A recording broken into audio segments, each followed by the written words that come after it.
Welcome to Low-Key PD. In this tutorial, we're going to explain how to use the Align feature under the Arrange menu. So, like with just about any of the things you would use the Arrange menu for, you have to select them. So let's say I select the triangle and the pentagon. And if I go to Arrange and move over Align, I can either align left, center, right, or top, middle, bottom. Now before I do that, let me explain what's going to happen.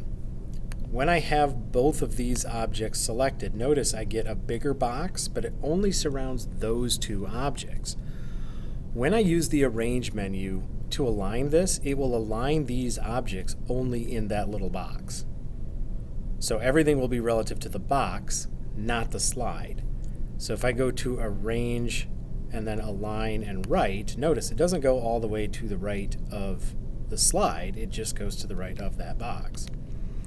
Or if I go to Arrange, Align, and let's say I go to bottom, well, let's go middle, that way I think they'll both move. Right? They get aligned to the middle of that box, but not the slide.